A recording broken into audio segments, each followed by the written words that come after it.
We only had, sometimes we had no shoes. Have mercy, Lord. Sometimes we just had one pair of shoes and we wore them on Sunday. It was a cost, and we didn't realize how important it was. That was something that caused us to understand that if we would just get beyond where we at, if we could just endure what we're going through now, we had hope that one day things was going to get better. And let me remind you this, that I've said so often, sometimes, amen, the black man have often felt that we was the only one that was struggling, but that was people of color. There was a black, there was white, there was Indian. They had the same struggle. They had needs. It wasn't nobody handing out nothing, and the little bit that you did get, it was because, amen, the government just wanted to make sure that you had the strength to keep on working in the system that they had designed for us. But sometimes when I think about it, when I think about how our children does not understand the cost of what we go through, or what our parents had went through, that we may have what we have. Have you ever wondered about the cost that Christ made for us? Well. Because sometimes, amen, our children have open arms to receive gifts and does not realize that God has also given us a gift. He gives us the gift of mercy. He has mercy on us. And not because of who we are, but because, amen, he knows that we don't know no better. He does not look at us as who we are. And many times we are unthankful. Because when you are thankful, when you truly thank God for what he is doing in your life, you won't take it as to say, well, it wasn't enough. There was times that we was fortunate just to get in those seasonal periods where we call Christmas, some apples and oranges and maybe some candy. Now our children get so many toys they don't have room under the tree to put them under, and yet they are not thankful. But being thankful is a sense of simply saying that I appreciate, amen, what you've done for me. That's why when I hear stories about young people, or should I say seniors now, and as their mother has grown old like my mama have, and how they take them and place them in a home and don't go back to see about them no more, it disturbs me. It disturbs me when I hear young people don't have time, just want to pick up their checks and keep on marching. It disturbs me when I look at, amen, the expense that parents has gone through and the corruption that this nation has caused our elders and our middle age to get into right now until it seems like we don't know what it costs us. Yeah, there's something wrong here, because somewhere between the equal liberty of living and dying, man has made silver and gold his most precious market. And let me remind you one thing for sure, and I don't have to take you from where I am now. I can take you back to where we didn't know what silver and gold looked like. Matter of fact, I didn't know what gold was. All I know, they called it gold. Everything shine ain't silver, and everything glitter ain't gold. So I didn't know what it was. I didn't never have any of it. And the little silver we had, it wasn't enough to go and buy too much of nothing with it. We lived on something called faith. We lived on something called trust. We love with unconditional love. And since we have come from that level, some reason or another, we have forgotten how to pass it on and teach those that are coming on behind us there is a cost. There is a cost. My Bible teaches me that we have been bought with a price. Yes. Christ died that we may have life and have it more abundantly. And since we have been bought with a price, we should not have a problem with extending that price to someone else. To learn how to share, learn how to become open, learn how to become concerned about one another. Jesus gave his life, and that was the highest price that could ever have been paid for the sins of mankind. And somewhere along the way, he makes the difference. He makes our life worth living. That doesn't matter what you have. I've discovered one thing: you ain't gonna get out of this world with it.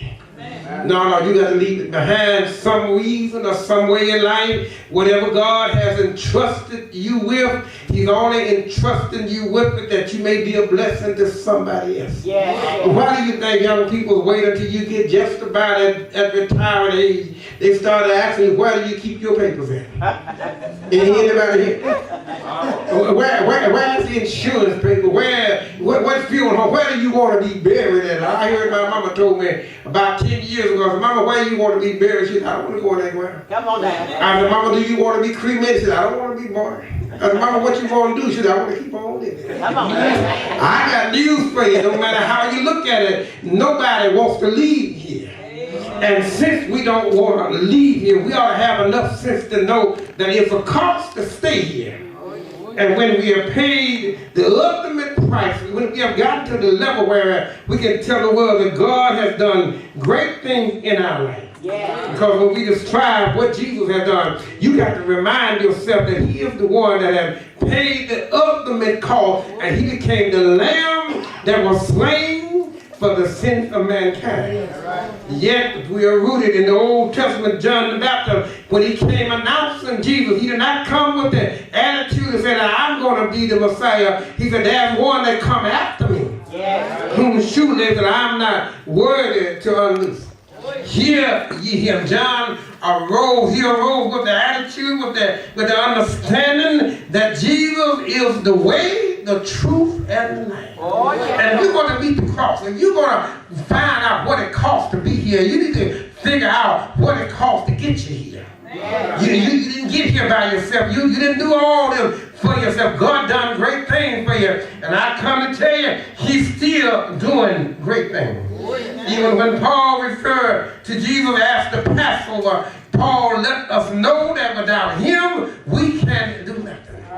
It was he. This was the lamb. And you think it was down in Egypt. We are in Lent season right now. And you think it was in Egypt when the death angel passed by the door. Amen. They still died.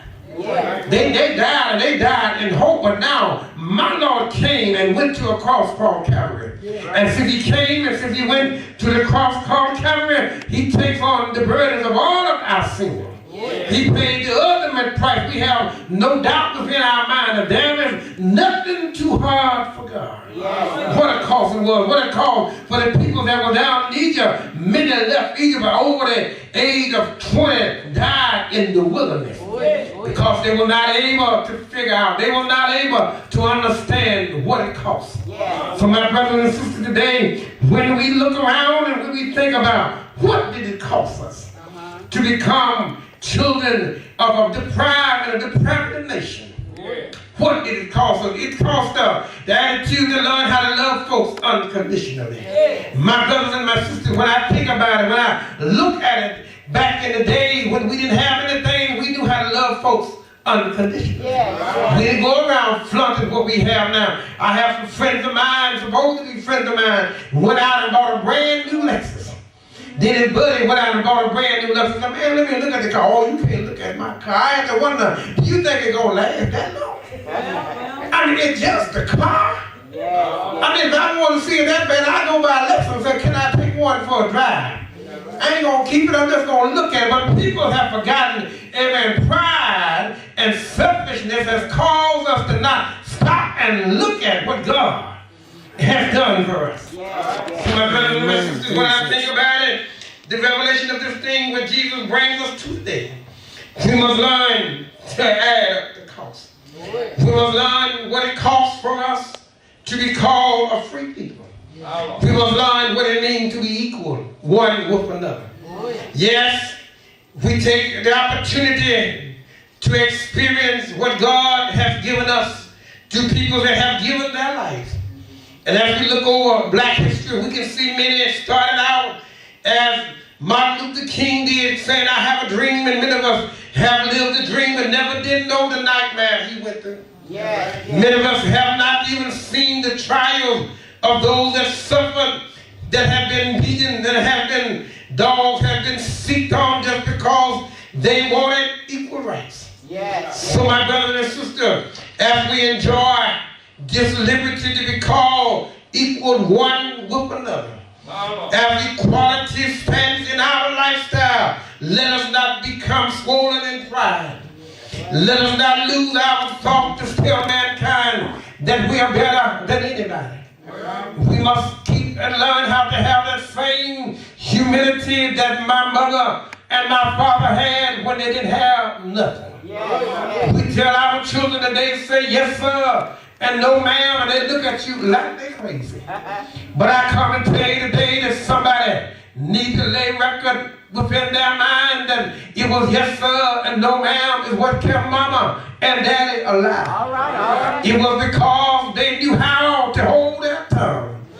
They knew how to turn the other cheek. They knew how to share when there was only enough left for themselves.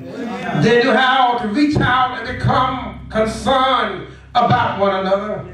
So when I looked around, when I thought about what Jesus is telling us today, he simply reminds us again that it was the blood of Jesus that come later and died on a cross called Calvary that gives us the liberty to stand bold and tell the world that we are our Father's children. And you be your Father's children. It shouldn't be hard that you ought to have some of your Father attributes. My Lord, you ought to be able to look like Him. You ought to be able to walk like Him, to talk like Him. You ought to be able to have some thing about Him that makes the world know that I have been bought with a price. It costs something because when it costs something, I tell you that we have no doubt that we're getting old day by day. My Lord, and He walked with me. I found out that He talked with me. He carried me down the yonder valley. You know what He do, He bring me out.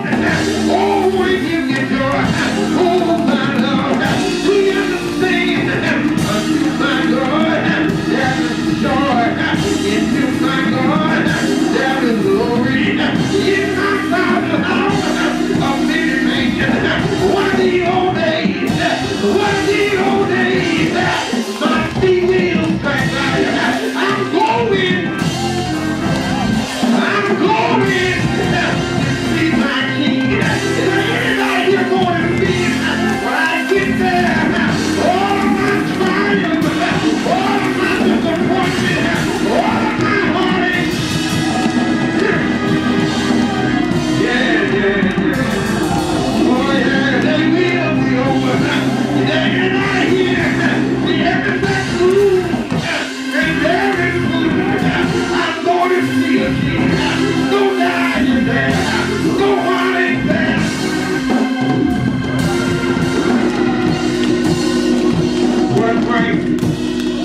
What price He paid?